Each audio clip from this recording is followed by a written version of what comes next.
Good morning students.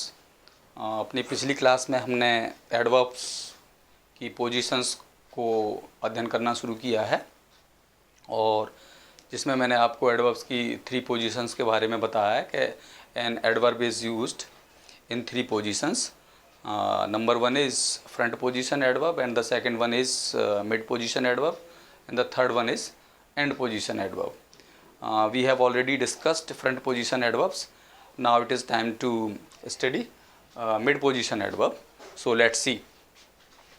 ये वे adverb हैं, mid position के एडवर्ब वो एडवर्ब होते हैं जो अक्सर वर्ब के साथ प्रयोग किए जाते हैं और ज़्यादातर इनमें एडवर्ब्स ऑफ फ्रीक्वेंसी आते हैं। फ्रीक्वेंसी, एडवर्ब्स ऑफ फ्रीक्वेंसी मैंने आपको पढ़ाया है, बारंबारता वाला एडवर्ब जो कि ये बताता है कि कार्य कितने बार हुआ है। तो और लेकिन इस एडवर्ब ऑफ फ्रीक्वेंसी की भी 2 पोजीशन होती हैं, मतलब मिड पोजीशन को भी हम 2 पोजीशन में यूज कर सकते हैं। एक तो फ्रंट पोजीशन हो गई थी आपकी, दूसरी आज मिड पोजीशन जो पढ़ रहे हैं हम एडवर्ब की, इस मिड पोजीशन को भी हम 2 पोजीशन में पढ़ सकते हैं। तो इसमें नंबर 1 है आपकी pre finite position. Pre finite position क्या होती है? यदि वाक्य में फाइनाइट वर्ब मैं आपको वर्ब में पढ़ा चुका हूँ, फाइनाइट वर्ब जो टाइम बताती है, टाइम के साथ साथ एक्शन भी बता सकती है, वो अलग बात है, लेकिन टाइम बताना बहुत ज़रूरी होता है। और फाइनाइट वर्ब में भी कुछ वर्ब बताई थी मैंने आपको, एनोमेलस फाइनाइट्स। एनोमेलस फाइनाइट्स वो थी विसंगतिपूर्ण, मतलब those verbs which lost their dictionary meaning. तो एनोमेलस फाइनाइट्स जैसे बी होती है, is, am, are, was, were, can, could, may, might, will, would, shall, should, have, must आदि, ये सारी की सारी जो फाइनाइट वर्ब्स हैं, टाइम एक्सप्रेसिंग वर्ब्स हैं ये।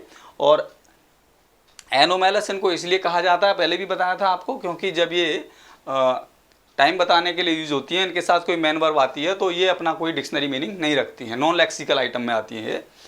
तो इनमें से अगर कोई वर्ब यूज नहीं हो रही है, में से न होकर कोई अन्य हो, मतलब एनोमेलस फाइनाइट्स वर्ब यूज ना हो रही हो, ये वाली वर्ब्स यूज ना हो, जिन्हें आप दूसरे रूप में सहायक क्रिया के नाम से जानते हैं, प्राइमरी या मॉडल ऑक्सिलरीज में भी पढ़ते हैं आप इनको। तो अगर ये वर्ब्स यूज ना हो रही हो, इनके अलावा कोई और वर्ब यूज हो रही हो, तो adverb of frequency pre finite position होता है, मतलब फाइनाइट वर्ब से पहले। जहां पर ये वर्ब यूज ना हो, आप सीधे सीधे कह लीजिए मेन वर्ब यूज हो रही हो, तो मेन वर्ब से पहले आएगा। जैसे देखिए, the sun always rises in the east. तो देखिए इसमें कोई भी, इन वर्ब में से कोई भी वर्ब नहीं आई, वर्ब क्या आई आपकी? राइजेस, यही फाइनाइट है। तो इस राइजेस से पहले आपने क्या लगाया? ऑलवेज। ये क्या है? Adverb of frequency, frequency.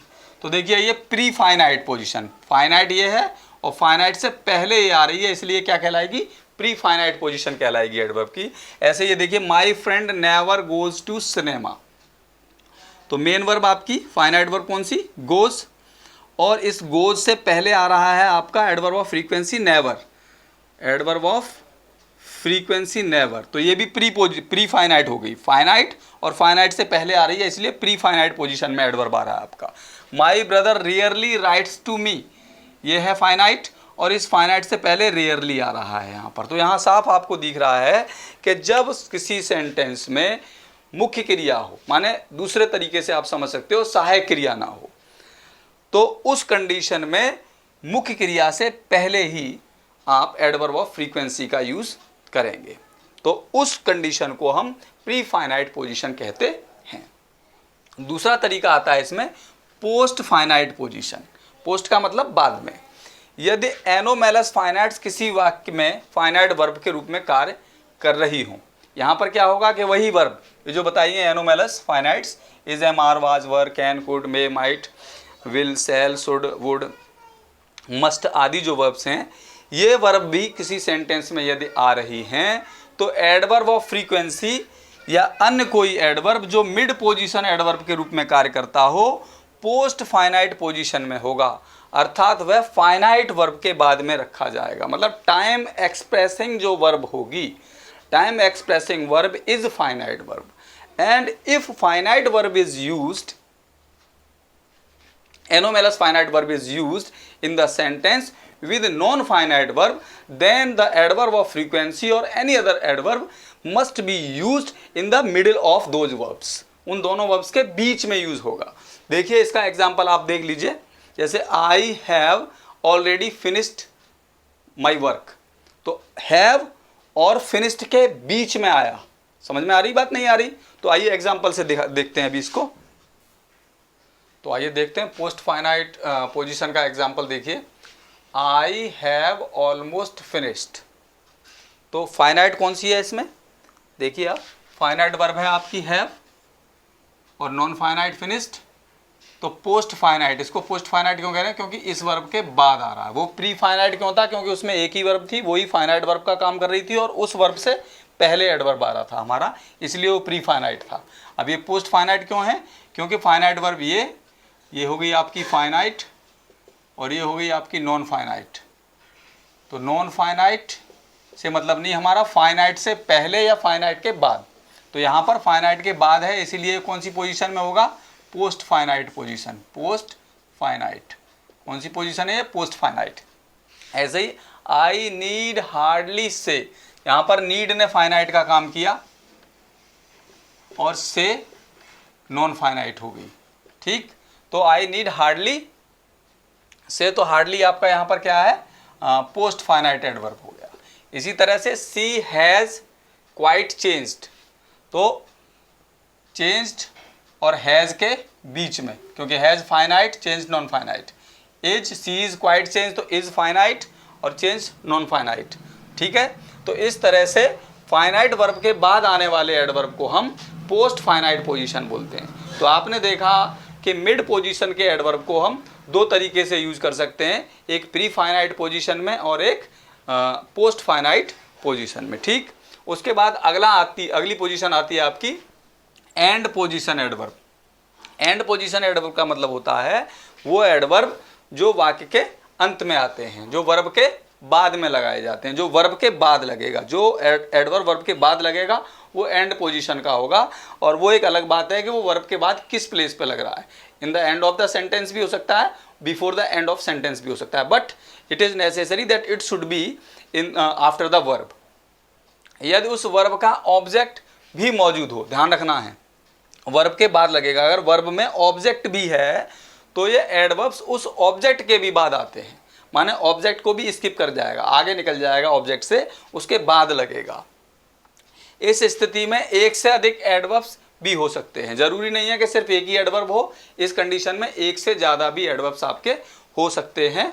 और इस श्रेणी में एडवर्बियल्स ऑफ टाइम, प्लेस तथा मैनर मुख्य हैं. जैसे देखिए, अब इसमें दो कंडीशन बताइए आपको, एक ट्रांजिटिव वाली और एक इंट्रांजिटिव वाली. माने ऐसी पोजीशन जिसमें आपका जो एडवर्ब है वो ऑब्जेक्ट के बिना वाली वर्ब में आ रहा है, मतलब एडवर्ब इंट्रांजिटिव वर्ब में आ रहा है, तो उसमें तो इंट्रांजिटिव वर्ब के सीधे से बाद में आ जाएगा. जैसे देखिए सी सिंग्स वेल, सी सिंग्स वेल, तो सी हो गया सब्जेक्ट और सिंग्स हो गई वर्ब, ये फाइनाइट ही है. और वेल आपका एडवर्ब ऑफ कैसा हो जाएगा? मैनर, क्योंकि उसके गाने के तरीके की बात हो रही है. ठीक, ऐसे ही वेंट देयर यस्टरडे, तो वेंट हो गई आपकी फाइनाइट वर्ब.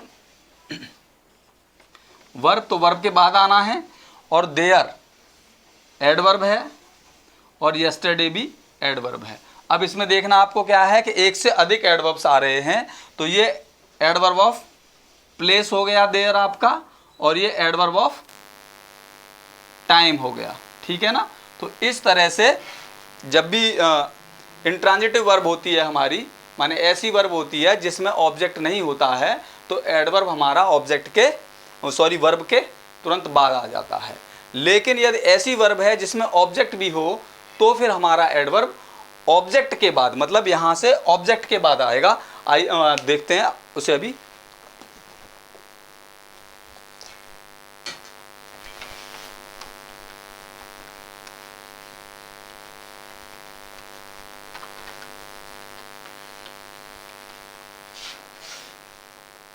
ये था आपका विद इंट्रांजिटिव वर्ब. अब देखिए आप, with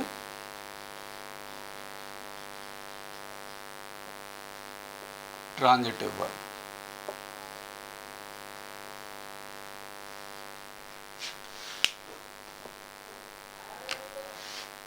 She sings that song well. तो वर्ब हो गई, और इस वर्ब के बाद आपका आ गया दैट सॉन्ग। क्या है ये? ऑब्जेक्ट। और वेल ये क्या है आपका? एडवर्ब।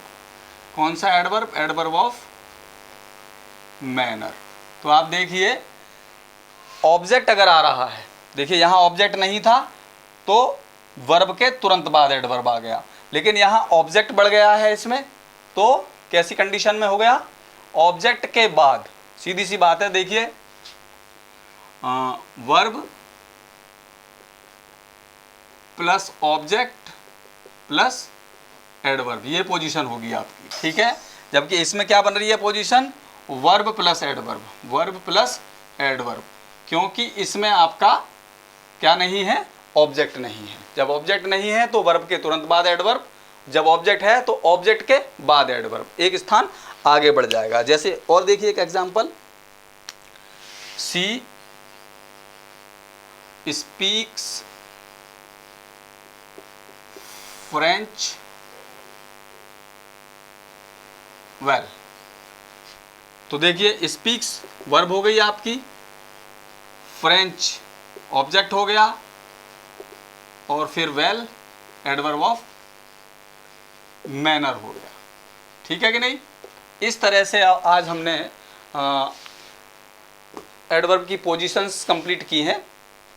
तो 3 पोजीशन एडवर्ब की आपने पढ़ ली, फ्रंट पोजीशन, मिड पोजीशन में आपकी प्री फाइनाइट पोजीशन और पोस्ट फाइनाइट पोजीशन थी, और एंड पोजीशन। तो इस तरह से आपकी पोजीशन ऑफ एडवर्ब ख़त्म होता है। और नेक्स्ट क्लास में हम ऑर्डर ऑफ एडवर्ब पढ़ेंगे कि जब कई सारे एडवर्ब्स हमारे एक साथ आ रहे हैं तो उनमें कौन सा एडवर्ब हमको पहले लगाना है, कौन सा बाद में लगाना है। इन सब के क्रम को अब हम अपनी अगली क्लास में देखते हैं। Thank you very much.